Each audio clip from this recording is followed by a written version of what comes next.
The radical left has taken over the Democratic Party.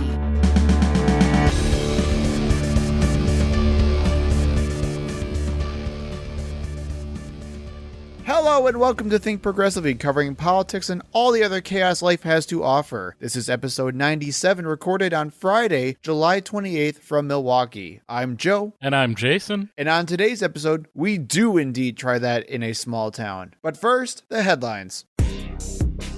Up yours, woke moralists. We'll see who cancels who.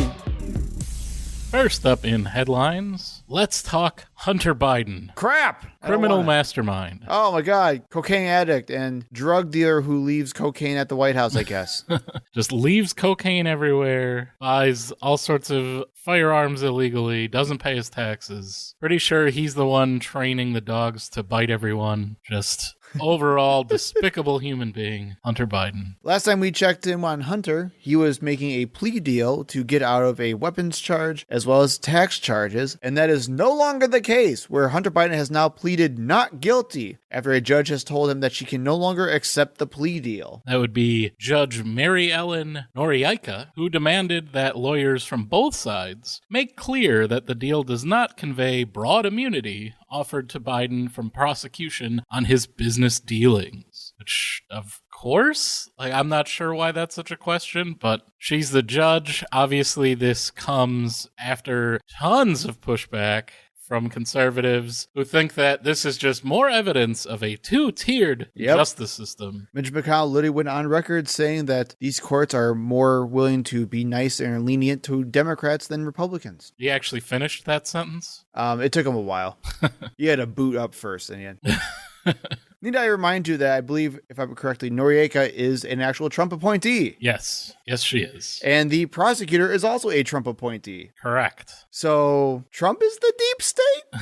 He's enabling the deep state. Ah, okay. He once again forgot to drain the swamp. So Q got it wrong again. Yet again. Dang yes. it. So this plea deal, it's still ongoing. There's still negotiations. And the not guilty plea is temporary until they can come up with a new agreement that meets the judge's approval. And from what I read, that both sides are motivated to reach a new deal. And as we said last time, this is very common. He actually paid the back taxes 2 years ago, so it's already been resolved. Right. Stop making us defend Hunter Biden. Right. I don't care to. If he goes to jail forever. No, it doesn't bother me at all. Stop making us defend him. And yes, we need to prosecute illegal weapons charges more heavily in this country. I certainly agree with that. But again, it's from years ago. Nothing ever happened with that gun. His girlfriend got rid of it immediately after he bought it. And he'll never buy a gun again. So no crime. Cross his heart, hope to die. No crime was committed with the firearm. No round was ever fired by Hunter Biden or anyone else. Let's ask, what was it, Gal Luft? Who is the Gal Luft. Yeah, let's go ask him if he actually committed something with that gun. I bet he knows where that gun is. Right. And speaking of our two-tier justice system, the liberal DOJ is at it again because they found more evidence and additional charges against Donald Trump in his... So we've all been waiting to hear about the impending indictment against Donald Trump. We're like, okay, is it going to be the January 6th stuff where you've got the grand jury meeting right now about that? No, it wasn't that. Okay, it's got to be out of Georgia then. I hear they're actually building like barricades by the courthouse when they have Trump come in for his arraignment that's seemingly inevitable there, that they have extra security. Is that where it's coming from? No. It's actually a superseding indictment, which means more charges out of the Mar-a-Lago documents case. Because it always just keeps getting worse. So it was announced yesterday, Special Counsel Jack Smith brought 3 new felony charges against Donald Trump, including claims that he asked a Mar-a-Lago employee to delete security camera footage sought by investigators. And this is the famous pool incident where a pool was accidentally drained into a room that kept records of the security footage. So a lot of it, and we said this the last time when we reported on it, everyone seems to think that the pool flooded the server room and destroyed the servers, but that's not the case from what I saw reported. It is actually that the security camera footage was deleted, but they also had a physical log of what they recorded on the security cameras every day. So it was like a physical book of what was recorded. And that room is the room that was flooded and destroyed those logs. Bad, Donald. Bad. So there is also a third defendant joining Donald Trump and Walt Nauta, and this is a valet at Mar-a-Lago, Carlos D. Oliveira. The new charges allege that on June 27th, one day after the camera footage was asked for by the Department of Justice, D. Oliveira met with a Trump Organization employee in an audio closet at Mar-a-Lago and asked that person, who is unnamed in the indictment, might be the witness, to delete the security camera video that was sought for with the grand jury subpoena. D. Oliveira told the employee that the boss wanted the server deleted. The employee responded that he would not know how to do that and that he did not believe he would have the rights to do that. When the employee said a supervisor would need to be involved, D. Oliveira repeated that the boss wanted the server deleted and then asked, "What are we going to do?" Jesus, they're about to get whacked at any time. My God, what is this? Straight out of the Godfather, man. So not only do we have the 2 obstruction charges, there is also an indictment that adds a felony count under the Espionage Act stemming from the possession of the Iran war plan, which Donald Trump discussed with an author on audio tape that we all heard, proving his arguments.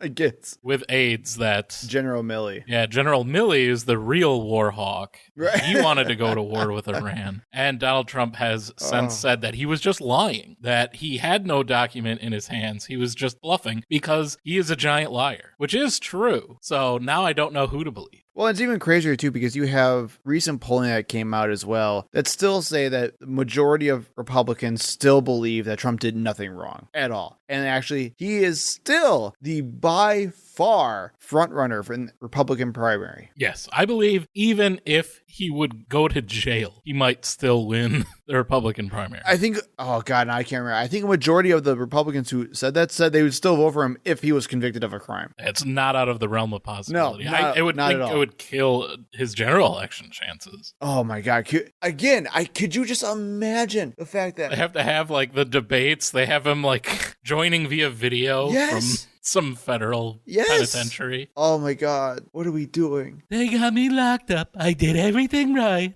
And they still threw me in prison. And while that's all going on, because Republicans totally care about what's going on with Donald Trump. So who is the real criminal, according to Republicans? We already know it's the Biden family, all right? We know. We got the evidence or something against them. And Republicans are already talking about impeaching Biden again. Or still.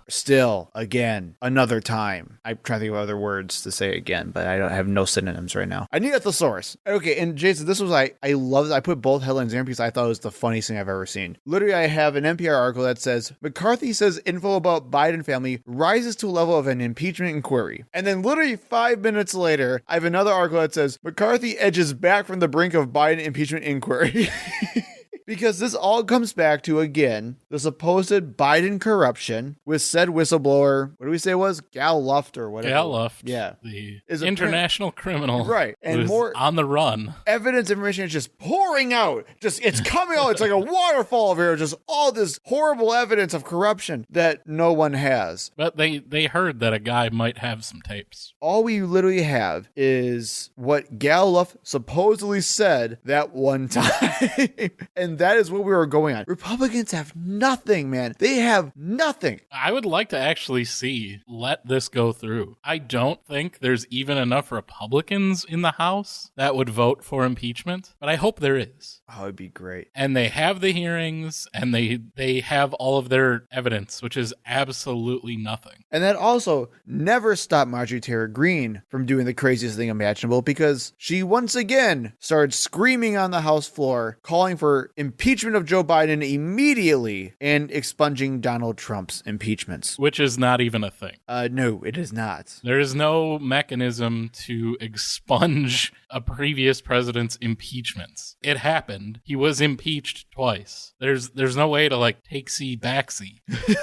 There's no mechanism in the Constitution or in U.S. law that accounts for that. It would be just like some kind of resolution, like hereby it be resolved that really Donald Trump wasn't impeached. Ignore history, which is something that Republicans say quite a lot. So, well, and keep in mind, this is something that Marjorie Taylor Greene has been doing since the literal beginning of Joe Biden's presidency. Right. She is the one who introduced House Resolution 57, titled "Impeaching Joseph R. Biden, President of the United States, for abuse of power by enabling bribery and other high crimes and misdemeanors." That was introduced January 21st, 2021. Not even a month. It's the day after. Joe Biden took office on January 20th. She introduced this resolution on the 21st. Oh, these people are jokes, man. Yes, they are.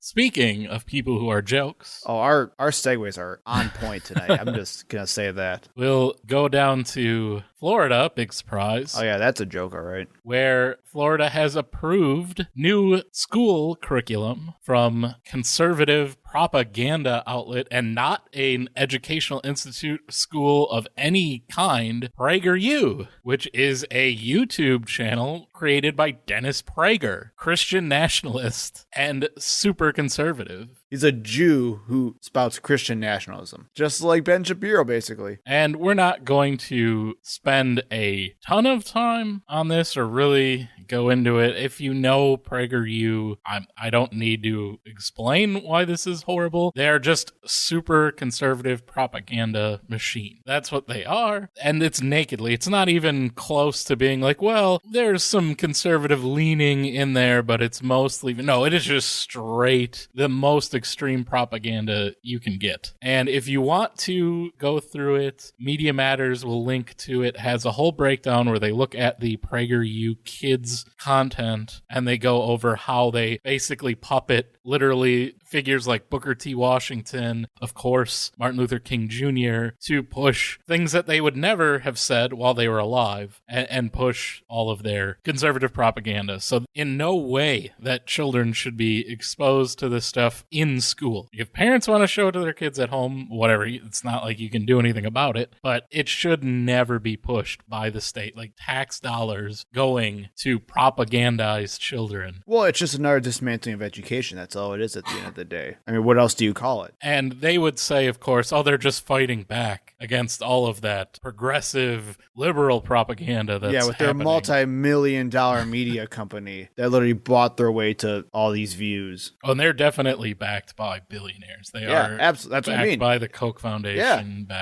There's a lot of money pushing behind the Prager brand. Gonna be honest, I don't have a segue for this one. Should we just stare blankly for a few seconds? Yeah, I was gonna say, speak of staring right into the void. During a speech this week in front of reporters, Senate Minority Leader Mitch McConnell apparently rebooted mid-sentence. And we're going to play the audio for you from it, and you can hear for yourself. He just seems to stop and stare blankly until people, obviously worried for his health, kind of break him out of it, shake him a little bit, get him going again. But here you go. Well, good afternoon, everyone. We're on a path to finishing the NDAA this week. It's been good bipartisan cooperation and a string of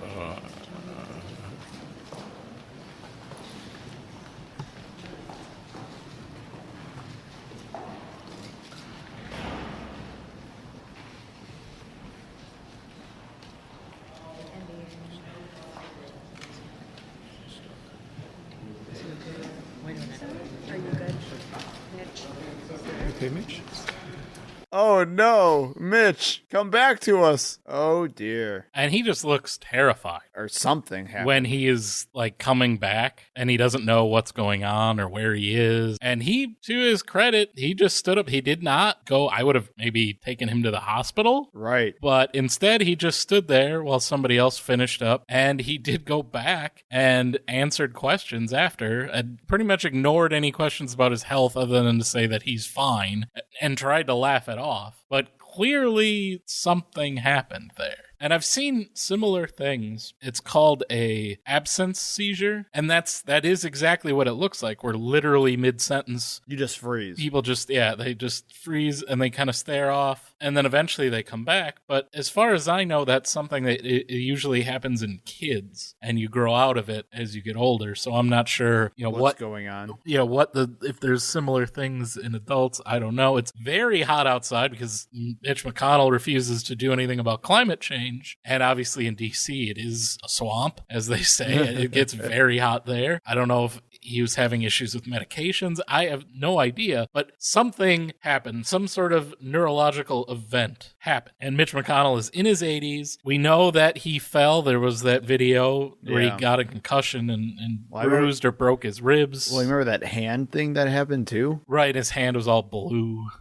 Bruised up. And also, the story just came out where he fell recently on a plane. Just like fell on his face. Oh, Jesus. And they had to get him off the plane. So his health is not good. And I hate Mitch McConnell. He is responsible for stealing a Supreme Court seat. He, as much as anyone, is responsible for Donald Trump and for enabling him to do everything that he did while he was president. No love lost there. If he would have died 6 years ago, we'd all have been better off. But I'm not going to delight in seeing an 80-year-old man who really shouldn't be under the amount of work and stress that he is, like having a medical emergency on camera. Like, that's not a fun thing. Right. I don't want to see somebody die on the Senate floor. I don't get why we keep voting for these people in their 70s and 80s. They should be retiring. Go take a break. Spend the few months, years, whatever he's got left with your family. I hate that idea. Like, somehow he thinks, no one else can do it. Is he worried that they're going to elect a Democrat in Kentucky to replace him? Well, again, it's the same thing with Dianne Feinstein, though. Yes, and the same thing happened with Dianne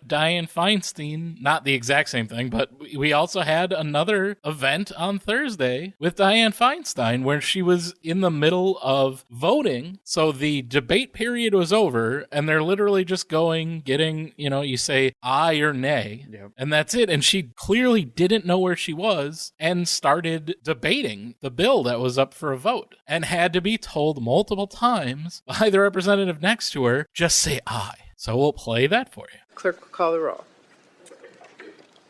Senator Feinstein.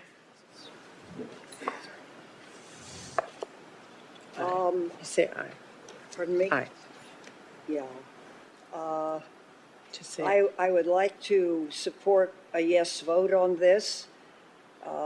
It provides $823 billion. That's an increase of $26 billion for the Department of Defense. And it funds priorities submitted. Yeah, just say aye. Okay, just Great. aye. Thank you. Senator Durbin. Oh, no. Oh, God. Jesus. And the fact that she had to look again to the person next to her and be like, just say aye. Yeah, that's terrifying. That reminds me a lot of, as I've talked about previously, I went through where my dad had dementia, and as he was deteriorating, he would do the exact same thing. Anytime anyone asked him a question, he would look to either my mom or me, like, what am I supposed to say? What is, because it doesn't register. Right. And that's like a way that you can, even incidentally, without knowing, you can kind of cover up those Alzheimer's dementia type symptoms. And that's not what we need in our leadership in Congress. We do not need, like I said, 70 and 80-year-old people in obvious cognitive decline that have medical problems that should be addressed. They should be spending the time they have left at home, either doing what they prefer to be doing. I can't imagine it's working. It shouldn't be. Or spending that time with their families. They are not up to the task of running the country. They are just not. Well, and when you think about it as well, these are what? 2 out of 100 people, because these are both senators. Right. 2 out of 100 people in the entire country. You really tell me we can't find more capable people than this? It's scary, man. It's really California scary. And Kentucky has no one. Yeah, that Kentucky has no Republicans, and California has no Democrats. Right. That would be able to take their places and do better than not knowing where they are, not being able to finish a sentence. Well, if I remember correctly, I still don't think Dianne Feinstein has announced that this would be her last session either. They did announce it for her. She was, again, confused when they made that announcement and questioned it. Right. That's what I'm talking about. So I don't know if they actually Well, they did. They did. They did release that statement in her name. She apparently did not know about it, but God, it was released. Oh, Jesus. Okay. And hopefully that will soon be over. Katie Porter's seat in the Senate. We gonna get Shifty Shift instead. Nope. We gonna get Shifty Shift. Katie Porter all the way. I mean, yes, but we gonna get Shifty Shift, though. Come on, Katie. Speaking of delusional. Stay with the Congress. Move over to the House of Representatives for the House Oversight Committee's hearing on unidentified aerial phenomenon. Now, this is kind of a follow-up to that one story we had was like a couple weeks ago or something like that, where this one guy was a big whistleblower and he put out this news thing, and then all the major news networks lost their minds about it, saying, we got evidence of UFOs! Oh my God! Well, here's part 2 of that. This is supposed to be the thing. This is the government's finally going to admit that they have all this evidence of UFOs. The truth is finally going to come out. Now, you actually stomached I watched this, yes. Yeah. There was over 100,000 people watching the official GOP oversight YouTube feed for these hearings. And there was also 100 other YouTubers streaming, and I'm sure on Twitch as well. Everyone watching. There's probably 500,000 people, maybe more, watching this live. Jesus. And this is a weekday afternoon. Yeah. And I know the hearing room was packed as well. Mm-hmm. Now, this was seemingly pushed mainly by Republican representatives Tim Burchett of Tennessee, Anna Paulina Luna, who I think that's probably just short for lunatic because she really is from Florida, and also from Florida, Matt Gaetz, who is not on that subcommittee but was at the hearing as a guest. Of course he was. Where they all three of them apparently tried to get some evidence from I think it was an Air Force base, and were told that they couldn't, and this is the outcome of that, because they were very upset, and Matt Gaetz mentions it multiple times, that they were denied access to this, I think it's just radar data. Geez, the government's being secretive about their data. My goodness. Big surprise. But, so this was it.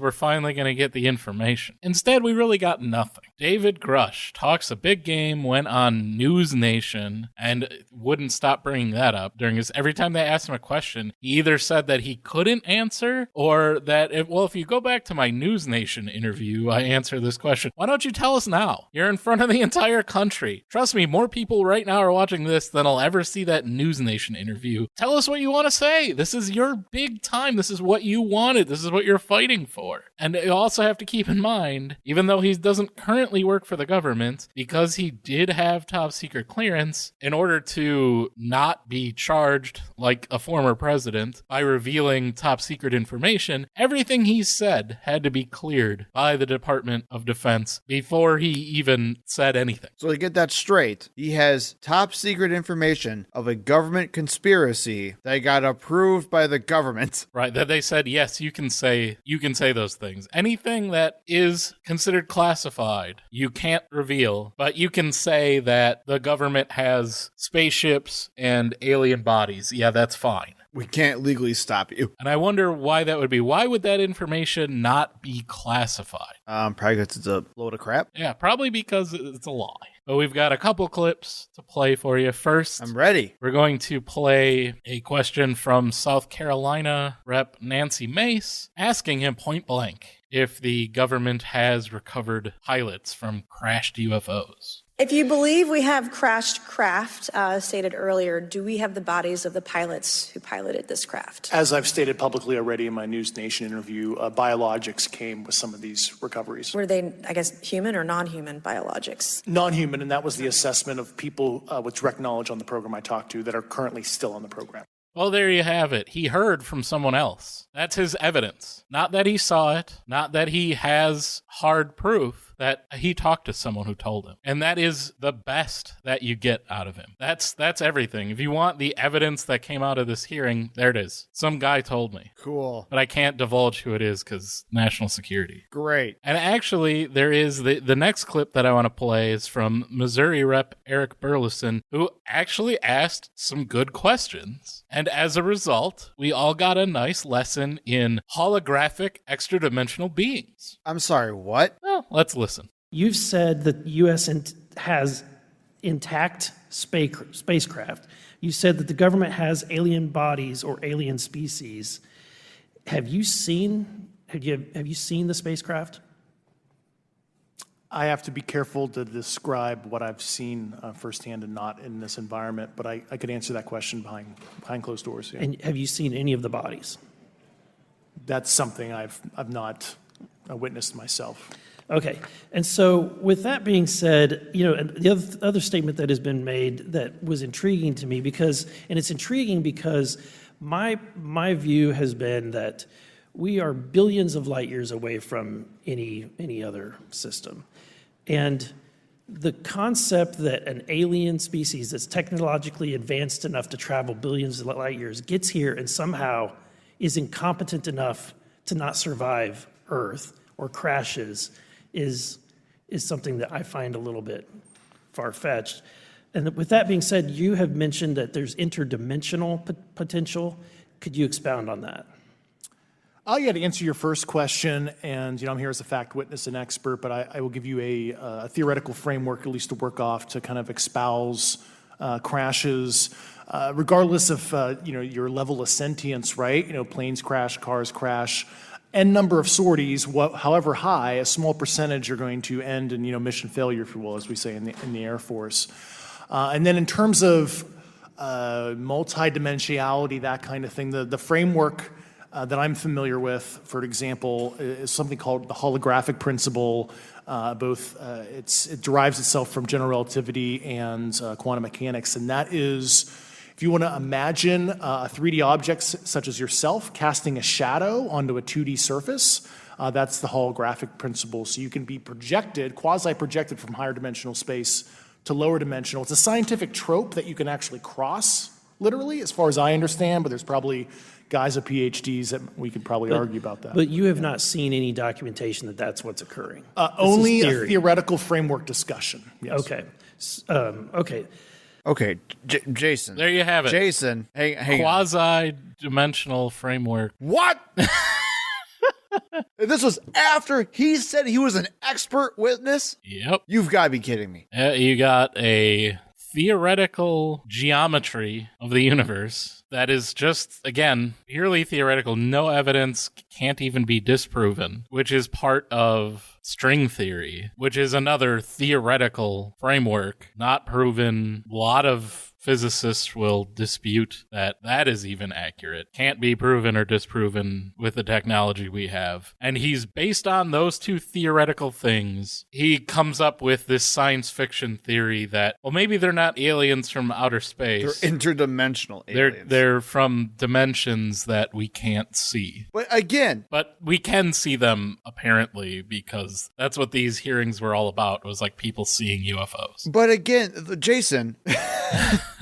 With all of that said, so okay, fine. It's not some random alien here. It's some higher being of interdimensional travel. People traveling from the future with time machines. Whatever it is. Like, if we're just making stuff up. He had that whole thing. And then literally to answer the guy's question of so how are they so advanced that they still are incompetent enough to crash? He just handled it. Well, everything crashes sometimes. Right. Are you okay? Then where's all the other interdimensional people that we would clearly have evidence of? Right. How many times have our advance, not when we're first beginning the space program, when obviously there's going to be a lot more incidents, but like modern, even just U.S. space travel, how many crashes have we have? 2? Right. And these aliens that are thousands of years beyond us. Sucks to suck sometimes, I guess. They keep crashing into Earth for some reason. Jesus. They can travel light years across the galaxy or across other dimensions. But then all of a sudden they get here, what's this atmosphere? Bam. And yeah, he's like, well, it's everything crashes. Yeah, but in the percentage of failures you would likely to have with that kind of advanced technology, and the number of crashes that have supposedly happened according to this guy, they would have to be coming here like 5 times a day. Yes. It would have to be like the Atlanta airport. Yes. And they would have landed and have communicated with us by now. So yes, I do not find any of this compelling. Oh my goodness. People are talking about it like the government admitted that aliens are real. It's not there. I'm sorry. Stop being stupid. I love sci-fi more than most people, but this ain't it. This is just what we've always had since the 40s. Just a bunch of speculation and fanciful stories with no evidence at all. Well, and if I'm correct, I still saw some stuff about how they were going over that 2004 video, the Tic Tac video or something like that. Like they were still doing that one, which has been already debunked. They had somebody who was supposedly an eyewitness of that event. It was the guy who made the video or something, or I can't remember what it was. I can't remember. I don't care. I don't care enough, Jason. I do not care enough. All I know is that they were talking about it. I'm like, why are you talking about this? This was already debunked years ago. Oh my God. But he saw it with his own eyes. No one has ever been mistaken. All the people that saw the Loch Ness Monster, all the people that saw Bigfoot, all the people that see werewolves and everything else that will swear up and down that they're not crazy, they saw what they saw, they're never mistaken. Jesus Christ. And there's no evidence, sure, but why don't you believe me? I'm moving on. I'm Yes. done with this. I hate all. Why is this one the one I'm getting the angriest at? Oh, God. Well, let's go back Speaking to Florida. of stupid. Let's go back to Florida and do an update on the story we had last week with the new teaching standards for Black history and slavery in Florida, where we have Republicans defending that standard and basically just doubling down on the remarks in those standards saying that slavery was not all bad. At least they learned some skills, right? Ugh. So let's hear from new Tucker Carlson, Jesse Waters, and hear what his opinion is. He's an expert on American history and... Oh, yeah, he is. All right. This is historical fact that slaves did develop skills while they were enslaved and then used those skills as blacksmiths, as in agriculture, tailoring, in the shipping business, to then use to benefit themselves and their families once they were freed. That's not controversial. And it actually speaks to the resilience and the aptitude of the enslaved African Americans who were at the time able to better themselves and able to improve their situation, despite brutal conditions, horrific and abhorrent conditions.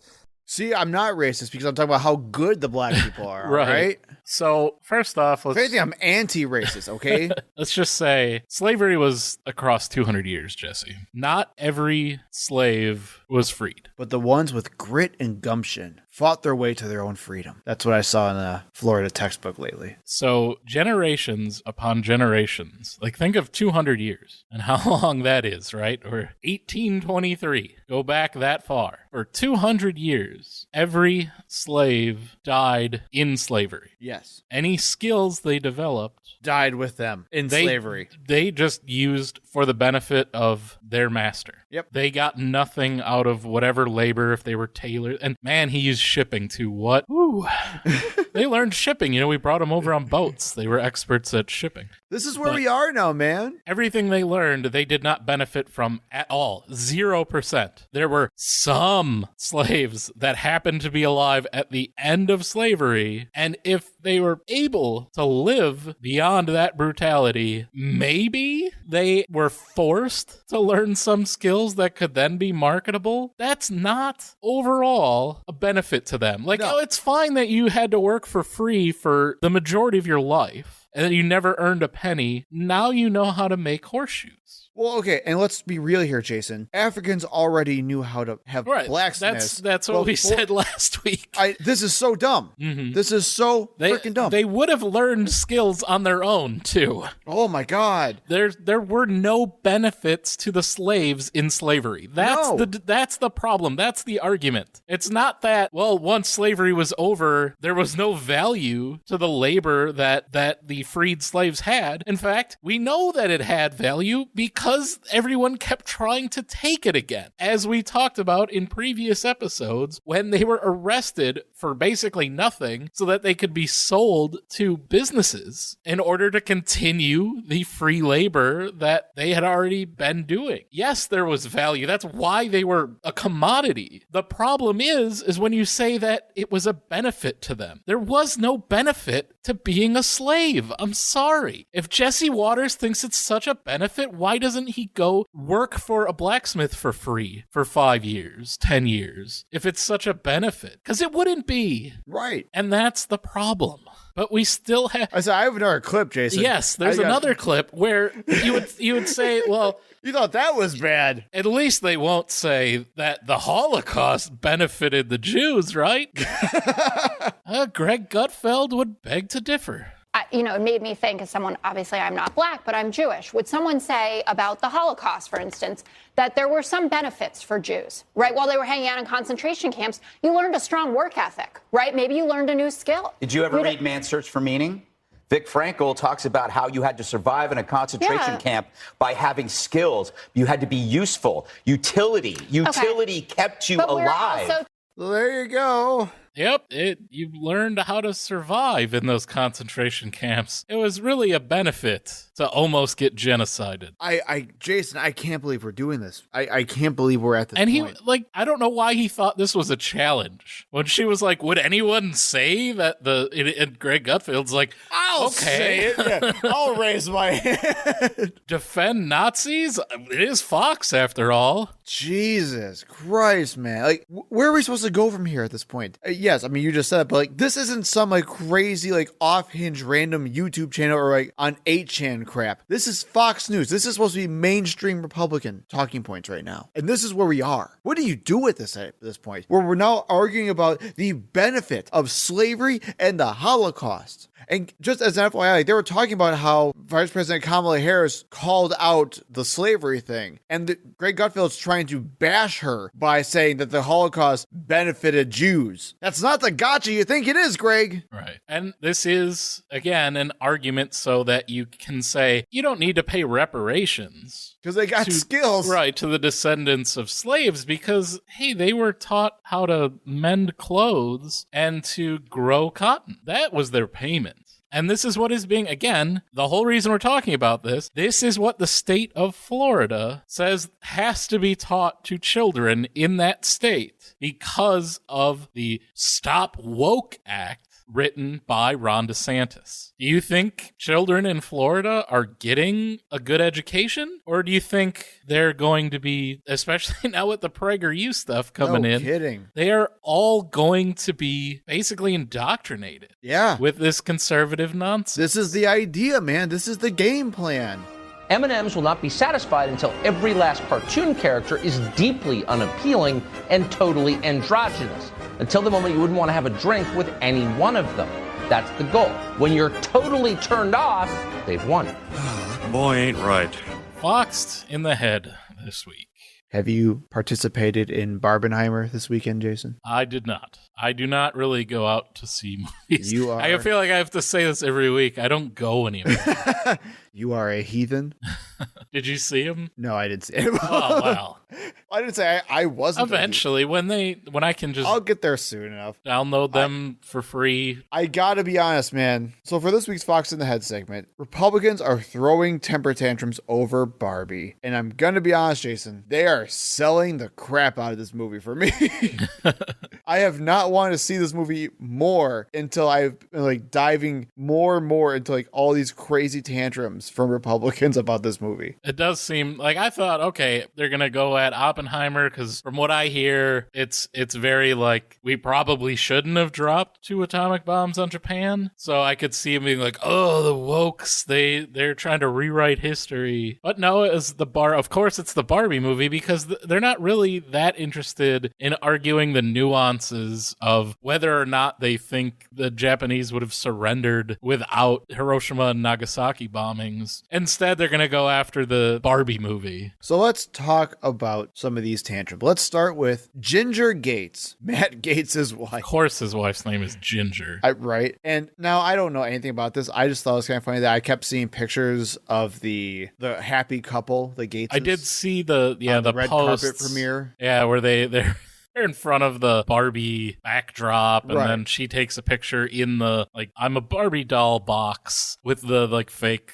plastic and stuff in front of it. Because literally they couldn't get anyone else to come up to this thing because of the strike. Is incredible. Right. No actors or actresses, so you gotta settle for the Gateses. Just keep all the kids away from Matt. So we're gonna start with her writing a post on Instagram saying, the Barbie I grew up with was a representation of limitless possibilities, embracing diverse careers and feminine empowerment. The 2023 Barbie unfortunately neglects to address any notion of faith or family and tries to normalize the idea that men and women can't collaborate positively. Yuck. Also, I just want to throw this out there as well. She said that the movie had a disappointing low T from Ken. Low testosterone. Yeah. So, he doesn't have genitalia. he wouldn't have testosterone, right? Okay, I'm sorry. If a shirtless Ryan Gosling isn't enough for you, I don't know what is. I'm not gay. I'm not attracted to men, but... Well, I don't think she is either. She's married to Matt Gates. Oh, you took the joke. Dang it. Let's hear what Charlie Kirk has to say. And this is from an episode where he had a guest, so you'll hear her a little bit in the background. I swear to God, her name was Peachy Keenan. But let's hear what Charlie Kirk's thoughts are on the Barbie movie. This is basically trans propaganda that is in this like hyper feminine, ultra pink propaganda thing, but it's really been taken over by the trans mafia. Is that a fair way to put it? Yes. It's trans propaganda from the trans mafia. Now this you would expect... Sorry, the hot pink trans mafia. This clip must have been recently, right? The movie just came out. They both apparently have seen it. Actually, this was the June 30th episode of Charlie Kirk's show, 3 weeks before the movie came out. Neither one of them had seen it. They were basing their opinions just on the trailers that they had seen. Which is what is happening anymore, man. Like, we can't even have a Barbie movie without these people losing their minds. Now let's hear what Bastion of reality and movie critic extraordinaire Ted Cruz has to say about the movie. Now, I'm the dad of 2 young daughters. This is, going to be a big movie, particularly for a lot of young girls. There's a scene in Barbie where there is this map of the world, and it's drawn like with crayon. I mean, it's really a very simple cartoon. And so they have this blockish thing that is called Asia. And then they've drawn what are called the 9 dashes, this is Chinese communist propaganda, which the Chinese are asserting sovereignty over the entirety of the South China Sea. And they don't have any right to it under international law, but they're trying to take it away from their neighbors there, take away and claim China's in charge of the entire sea and no one else. It's from the trans hot pink mafia and Chinese propaganda. They got together. The trans mafia and the Chinese Communist government collaborated. And literally, the studio had to go back and tell Ted Cruz it was a children's drawing. Well, and yes, you know what, Ted Cruz, yes, they deliberately put those lines on that map to appease the Chinese. Is it because they're secret communists? No, actually, it's because they're capitalists and they want the Chinese money. They want the movie to be able to be played in China, and they want all that money from the Chinese market. It's actually not an issue at all with communism and 100% with capitalism. Because if it weren't for money, maybe they would actually take a stand against China trying to claim that region of the South China Sea. God bless America.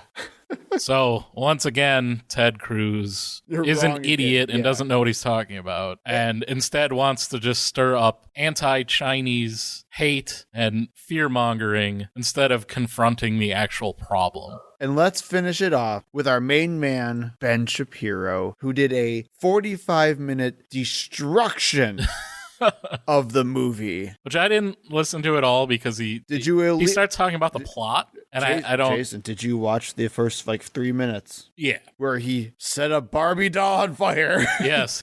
Specifically, it was a Barbie doll with rainbow hair. Yeah. Which I guarantee you some intern at the Daily Wire had to go to every toy store in the area trying to find the most trans Barbie they could possibly find. The most woke Barbie. Right. So that they could burn it like real grown-ups would. And it was the cringiest thing I've ever seen in my entire life. So, long story short, and the clip we're about to show you is that he put out this 45-minute review of the Barbie movie, and he did a little bit of Oppenheimer as well. And he started with the cringiest scene you'll ever see in Barbie, where he talks like a robot, where he tries to act cool and smug that he's gonna burn this Barbie doll, I guess, and he has the weirdest voiceovers and sound effects ever. And then he throws it in a trash can, lights it on fire, and then this really crappy CGI fire happens or something like that, and it's bizarre. And keep in mind, Ben Shapiro owns a movie studio. The Daily Wire is a movie studio, makes movies that bomb spectacularly. What did that Gina Carano movie make? Under $1,000? Yeah. So what is this movie producer? What is his expert opinion? We're going to get some real diving into, I'm guessing, the cinematography and the production design, and really go in depth by somebody who knows what they're talking about because he's in the industry. Let's hear his super highbrow critique. This movie is not just a piece of shit. This movie is a flaming piece of dog shit piled atop an entire dumpster on fire, piled atop a landfill filled with dog shit. It is one of the worst movies I've ever seen. On every possible level, it is a horrific movie. The only thing that can be said for this film is production design. The production design is really nice. The costumes are really nice. Well, he did talk about production design. Didn't really go into any detail, though. And the first thing that occurred to me is this sounds really familiar, especially with that voice that Ben Shapiro has. He sounds exactly like the angry video game nerd character. Oh, I don't absolutely. know if you've ever absolutely, seen man. Those. And then I saw Lance from the Surfs had a video on the Ben Shapiro thing, and he made that same point, and I was like, oh, damn it. You're not original. I'm not. I thought of that immediately. I've watched a lot of the angry video game nerd videos. I grew up on the Nintendo, so that was my jam. It used to be the angry Nintendo game nerd back in the day. And that's exactly what he sounds like. And that's supposed to be a character of this guy in his basement getting drunk and just yelling at crappy Nintendo games and getting angry and saying all these crazy this game is like a hippo ate a donkey butt and pooped a rainbow giraffe. That's what he does. And that's supposed to be making fun of those types of people and how stupid they are. He called it a hippo poopy butt. And Ben Shapiro is out here, very serious man, Ben Shapiro. Well, and did you doing the same thing? Did you also see that after everyone just ripped him to shreds for how stupid and cringy that video was? And actually, apparently this must have broke through because that video also has tons of dislikes on it as well, where he then went back on his regular show and said that him burning a Barbie was like burning a Quran in front of a bunch of Muslims. Sure. Everyone's upset because you burnt the Barbie doll. I don't think that's what he attacked their ideology, man. Their idol. Yeah, man. And it's are you kidding me right now? It's first and foremost, let's talk about burning a Bible in front of a bunch of Christians today. I'm sure, we'll try that in a small town and see how far we freaking go, right? But on top of it, how freaking cool did you think you were? Where you think that you made this huge statement and that people aren't actually actively laughing at you and making fun of you for how stupid and childish you are. No, you're making this big time statement, and the people who are coming after you are just these haters because you're attacking their woke ideology. Oh man, dude, get a life. It's the same freaking story every freaking time. Conservatives freak out about the stupidest mundane crap, and then when they get made fun of for it, they scream. Well, and they say, "Oh, look how triggered you are." No, you were the one yelling at a movie that's marketed for children, which they often do, by the way. Like, this isn't a new phenomenon. For a toy that is primarily aimed at girls, little girls. But we're the ones that are triggered because we laugh at how stupid and how upset you were about it. What a loser, man. All these people are just losers. Long live Barbie. That was really a productive segment, wasn't it? It's hard to get any word in with this clown. Jason, I don't want to do this. Well, I didn't want to either. This was your idea. What is it? Well, it was your idea. I did not come up with this topic. I'm sure it was. I'm checking the chat. Hang on. Don't you gaslight me. I said we could make it the main topic. Yeah, and I agreed with you. But I did not put this in the headlines originally. Oh. This is your topic. Whatever. I don't care. Let's talk about Jason Aldean's Try That in a Small Town. Now, yes, I know you've now been astounded at the new production value in this podcast, which is totally not just because my wife complained about how terribly we do the voices and how boring us reading all of the quotes are all the time. Oh, no. Doesn't have anything to do with that. It's all about really amping up the production value for everyone. But I will tell you this. You are not going to hear that song. I have not heard that song. Oh, Jason, I've read the lyrics. No. I've watched the video on mute. I will not. You watched it on mute? I watched that video on mute. I will not listen to a country song. I refuse. I hate country music like Kanye hates the Jews. You going DEFCON 3 on country? I think that mass shooting in Las Vegas during the country music festival had good people on both sides. Oh my goodness. Oh, no. Oh, Jesus. So I'll talk about it, but I ain't listening to it, and I'm not putting it in here. I would have to hear it to stitch it in, so we'll talk about it, but yeah, you're not going to get to hear the twangy tones, I'm assuming. All right, let's dive into this thing, if you guys haven't heard enough about it already. So the music video, and I think it is important to include the music video with the lyrics as well. It's not just the song. Right, well, that was some of the early criticism, was like, oh, nobody cared because this song was like out back in May or something. Like, nobody said anything for 3 months, and now everyone's all upset about it. Well, it's because of the video. Yes. This song is already, looking at the lyrics, it's pretty crappy. Right. And it's like, yeah, I can see why people maybe didn't like it to begin with, but then the video just makes it so much more explicit exactly what he's talking about. And for a very, very quick background, we're not going into all the details of this because I want to talk about a bunch of other stuff. This whole controversy came into play because of that music video. Country Music Television, or CMT, received complaints that a music video went against their guidelines and their own standards, and so they pulled the video. And conservatives lost their mind. Once again. They started screaming about cancel culture all day long and freedom of speech and something other, I don't know. Tell it to Bud Light. Right, exactly. The amount of irony is never lost on these people. But okay, fine. We're here to talk about a country music song, so let's talk about the damn song. In the video, basically the band is in front of the Maury County Courthouse in Columbia, Tennessee. Why is this important? Because that was the site where Henry Choate, an 18-year-old black man, was literally lynched in 1927 for being accused of attacking a white woman. And in 1946, it was the site of the Columbia Race Massacre, which we'll probably cover in a future episode. It is in the future episode list already.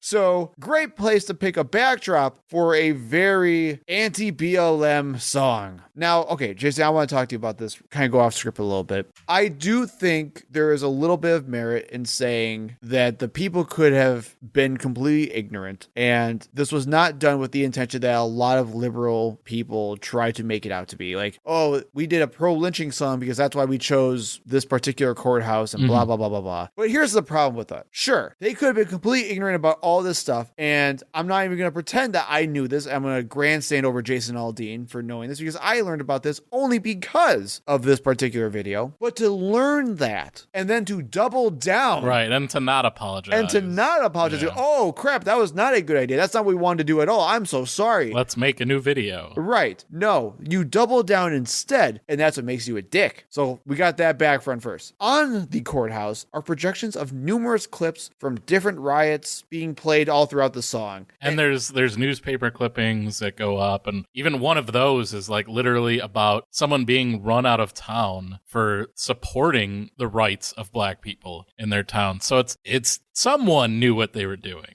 I'm not saying Jason Aldean is in here editing the video. He didn't even write the stupid song. Well, yeah, that was going to be another thing I was going to say later on. Like, he talks about how this is such a personal song for him. No, it's not. Right. He doesn't write most of his music. And let's talk about the music because at least one of us listened to the song. Yeah, not me.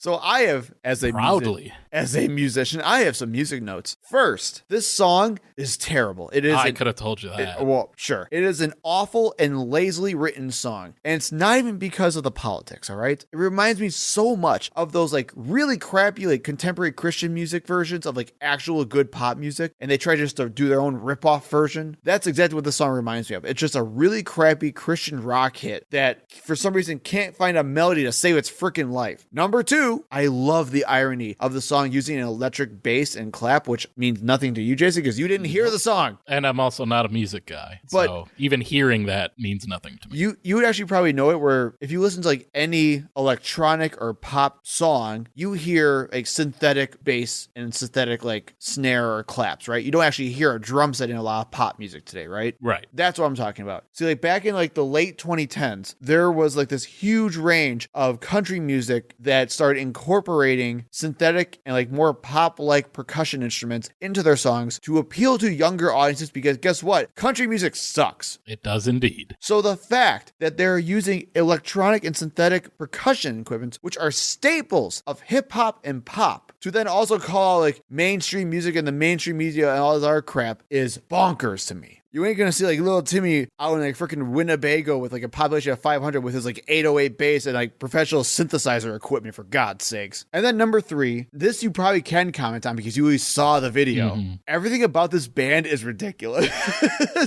Yeah, I mean they look like exactly what I think of when I think of like modern country music. Right. They're all wearing either black leather or like denim jackets. YMCA. That's what I was humming along when I was... Two of them are wearing sunglasses when it's supposed to be in the middle of the night, and the divorced dad energy was through the roof. And Jason, did you at least like see like these? It must have been even funnier with it on mute.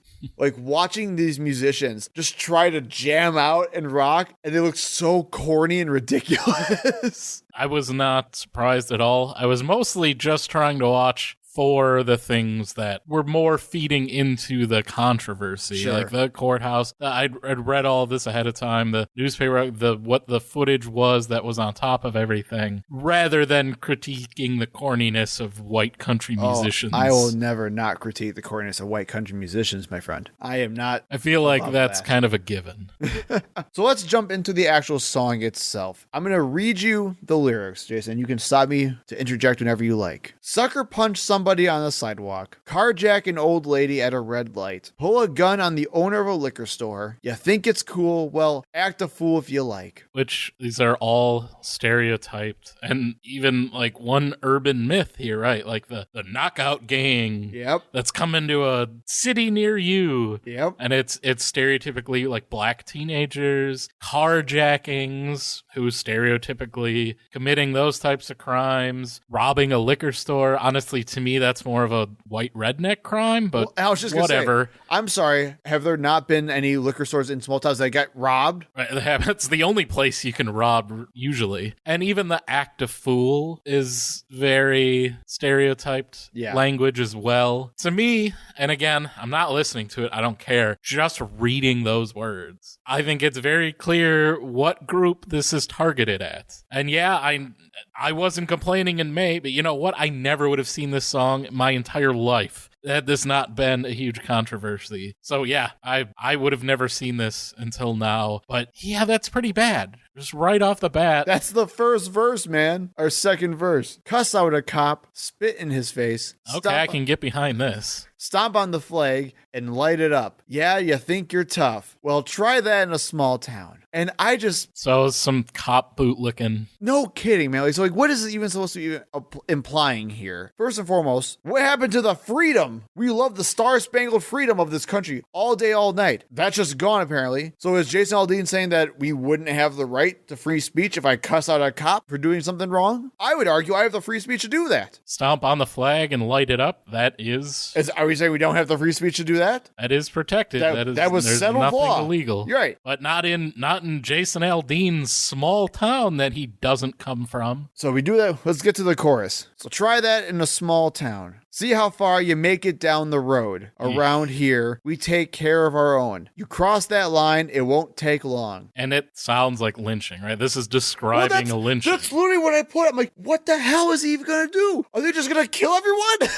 Yes, that's what this song is implying. That if you do something to make Jason Aldean and his band angry, they are going to lynch you. They are going to round up a posse and drag you through the streets. Well, and that's kind of what I was saying. Like, at the same time, how disrespectful of people of actual small towns this is. Because at the same time, you're also stereotyping them as like these crazy ass hicks. Right. Who are just going to kill people and beat the hell out of them for doing something they don't like. Are you serious? It goes on. Got a gun that my granddad gave me. Why is it right away here? I'm like, why is it your granddad? Granddad. Right? Like, why does it have to be like, from 80 years ago? Like, what's important? What's significant about that? Because around here, we give our grandkids guns. Back when the KKK was real popular. Got a gun that my granddad gave me. They say one day they're gonna round up. Yeah, this is like KKK dog whistle for sure. This is let's go put some crosses on lawns and light them up. Yep.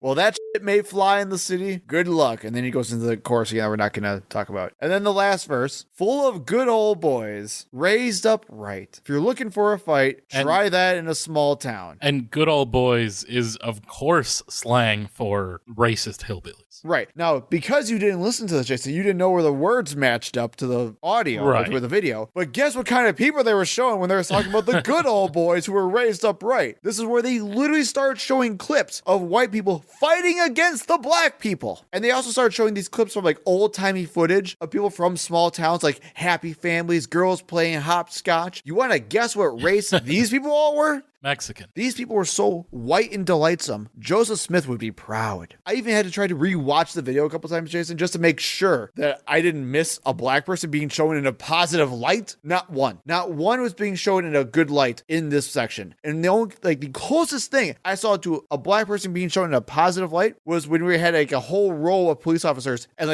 one of them happened to be black. That was it. Otherwise, there are no good black people in this entire video. It's all white people all the time. And let's talk more about the footage, by the way, because after the backlash and cancellation on CMT, Aldean argued, saying that there isn't a single video clip that isn't real news footage. But of course, that's a lie. Tell me how. Most of the footage shown is not taken live news footage. It is stock footage. Even when it is actual news footage, it's from other parts of the world. Literally. And not from the US. Literally. And honestly... And not even recent. Right. And even if it was, say it was, and all of this footage was Black Lives Matter protesters fighting with police, would that have made it better? No. That probably would have made it worse. Here's my thing. I would argue actually no, because while that wouldn't have made it any better, this makes it worse because you were intentionally being disingenuous, showing things that are not even from the United States to push a narrative against people who are in the Black Lives Matter movement. So the stock footage that we talked about, you had someone throwing a Molotov cocktail. Which was just straight up actor portrayal. Right. And then the stuff around the world. There's someone flipping off the police, which sure, I would hope that we could find some of that footage here in the U.S., but that actually came from a protest in Germany. A lot of these other clips were from Canada, and there is a clip as well from a protest in Ukraine. From 2013, 10 years ago. And what did Jason Aldean say in response to all this criticism? He said, "I've been accused of releasing a pro-lynching song, a song that has been out since May, and was subject to the comparison that I, direct quote, was not too pleased with the nationwide BLM protests." That is literally what the video is about.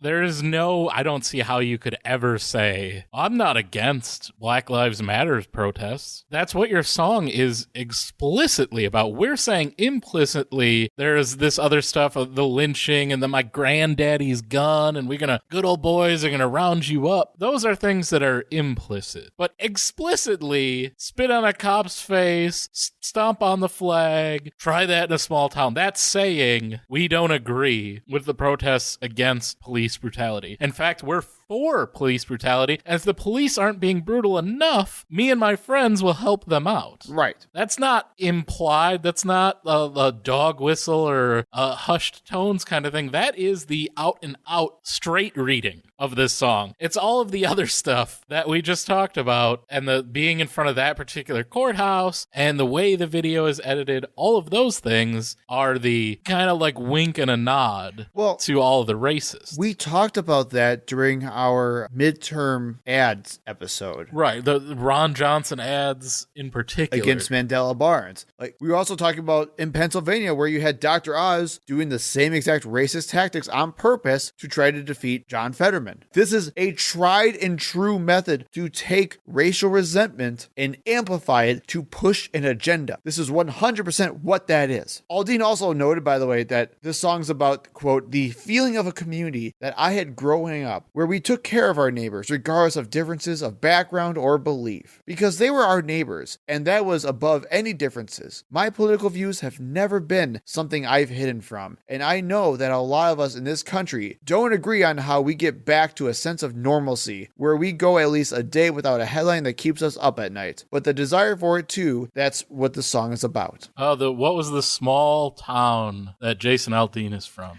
I believe it was Macon, Georgia. Oh, the third largest city in Georgia, and not in any way a small town. And I'm looking at the population right now, over 153,000 people. And even then, Jason, I know a lot of people have also called this out, liberals have also pointed out the fact that he's also written other songs about how he wanted to leave small towns like Macon, Georgia, because there's nothing there other than brutal violence and heartbreak. So which is it? Well, again, as we talked about, it's not like he wrote this song in the first place. He can't just say it. Yeah, it's just a banger, so I sing it and I make the money, but I don't write this stuff. Right. He can't say that. That would kill his career. So he's got to defend it. Well, and to make things even worse, if you thought that Jason Aldean was some kind of innocent victim of cancel culture and all of this, literally a week later, he stirred the pot again. Oh, this is helping him like ridiculously. Well, of course, because this is how you can tell he's doing it on purpose. He is straight up milking this to try to make more money. This song went to #1 because of this controversy. Yes, absolutely. So while in Cincinnati, he said this on stage. I gotta tell you guys, man, it's been a long ass week. It's been a long week, and I've seen a lot of stuff. He's saying so much right now.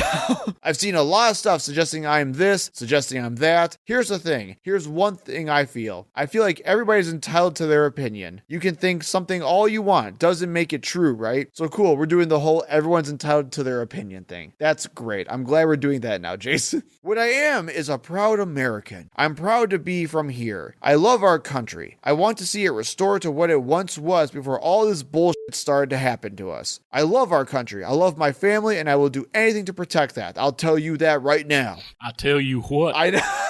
He also tried to blame cancel culture by saying that people, quote, make sure that they can cancel you, which means they try to ruin your life and ruin everything if they don't like what you say. So he's canceled now, right? So we won't ever hear anything from Jason Aldean. We've ruined his life because we don't like what he has to say. Cancel culture wins again. Hooray! And of course, conservatives have to go on defense for this because why not? So we have a couple other clips for you. The first one comes from Greg Gutfeld. Only in this current race-baiting media culture can an anti-crime message also be seen as anti-black? Why does your brain say black when you see crime? And I'm not asking the people at home, I'm asking the media, right? There was no race imagery in that video. There was no lynching imagery in that video. But the liberals and the media, they see black people in this. They feel black people in this. It's because the media has said it is racist to condemn violence. They are the ones doing the conflation. By excusing violence in the name of social justice, we've now gone to the next natural step. Anti-violence now means anti-black. It's our fault for thinking that this has anything to do with black people because he's just talking about crime, right? So what if he's talking about carjacking and attacking people on the street? He's just talking about just crimes, right? Like, the song could have easily just been about cooking meth and beating your wife. You're right. Maybe incest. Then we would have definitely just said it was, it's all about black people. It wasn't that the song itself specifically picked crimes that are associated with inner city violence and black violence. Well, and again, and showing black people committing crimes in the video. And then not explicitly showing any good black people either. Like, that's the whole point, is that all the good people were white people. And those are things that actually happen in small towns, right? Right. He didn't mention any of that type of crime. Didn't talk about people overdosing in the streets. Didn't talk about things that are generally associated with those predominantly white small town neighborhoods. It's specifically talking about, protesting against the police. Where have we seen protesting against the police? Correct. That's why. It's not made up. It's not something that, you're just overreacting. No, there is a real reason why people would be upset. And then you even had, of course, the whataboutism. Well, what about rap music? What about hip hop? I mean, man, Janine Shapiro even said, why isn't anybody protesting the NWA song F the Police? Yeah, and I was alive during that time. So was she, by the way. Right. Everyone protested that song. There were hearings. Yes. In Congress. Yes. And the Ice-T song, Cop Killer, oh my God, it was on the news all the time when that came out. They think this is a controversy. Al Gore's wife lost her mind. So let's go into a real reason why this is a controversy and people are so hardcore defending this at all. I'm not going to waste your time reading it, but I'll include an article from the Wisconsin Right Now, which is a conservative news outlet, I guess you could say, from Wisconsin, that it's horrible and it's stupid in so many different ways. But just go read it for yourself and you can see exactly what I'm talking about. At the end of the day, Republicans and conservatives are doing the exact thing they try to condemn liberals for. It's identity politics. They have a strong sense of identity with rural communities, and they see themselves as the normal people who will not take it anymore. It's the silent majority talking point all over again. And it's always this idea that we are this normal people, the good old boys, right? The regular people are just trying to live our lives, but then these extremists from these big cities are trying to tell us what to do. And there's actually like a lot of really good research on it where you actually have rural people expressing animosity, like big amounts of animosity towards cities just because they feel like they are being judged by the cities. Keep in mind, there's all these other problems that happen in rural America. Huge amounts of opioid use, huge amounts of drug trafficking, huge amounts of alcoholism, tons of violence that still happen. Domestic violence, yes, like crazy. And this song does none of that to help. And let me tell you, rural areas like this, they do not like the police. No! They shoot at the police. Yes! When they come to their property. That is the facts. It happens all the time. Well, and again, if you want to talk about how like this song makes a mockery of what real country music was supposed to be back in the day, if you want to do like that whole No True Scotsman thing of country music, I guess, like the Johnny Cash and other types of outlaw country were the staples. They were not outlier fringes, all right? Willie Nelson wasn't a huge Thin Blue Line fan. Right. So this whole idea that modern country music... This is literally Rage for the Machine. Yes! Literally, that's all this is. The only thing that really came to mind when I saw this, Jason, was, did you ever see that Bo Burnham bit? No, I've heard a lot of people talk about it in light of this. It's fantastic. It's not relative to this song, but it works so well. Where he just basically parodies a song called Pandarin, and how country music just panders to the dumbest, lowest common denominator to say, woo, American flag and Bud Lights and whatever it is. Well, not Bud Light anymore. Not Bud Light anymore. I'm sorry. They got woke now. But you get my point. Where in reality, this song does nothing to actually help identify with what actual rural Americans deal with. You got to go back to that great American beer, Modelo.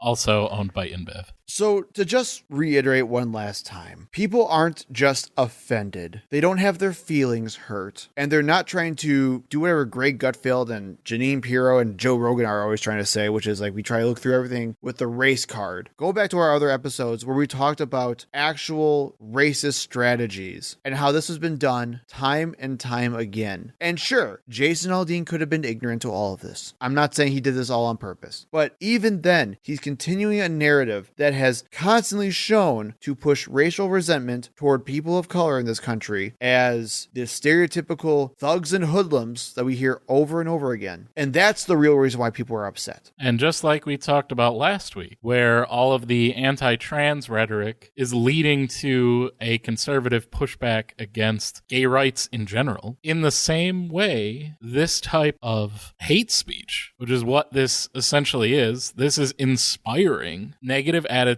and violence against Black communities. And it is a problem, and people are going to push back against it. As they should. So if your friend starts complaining about how people are too sensitive today and they can't understand why this song upsets so many people, send them this episode and then tell them to shut the hell up and listen to some real goddamn country. Go back to the trailer, cook some meth, and smack their wife/sister around.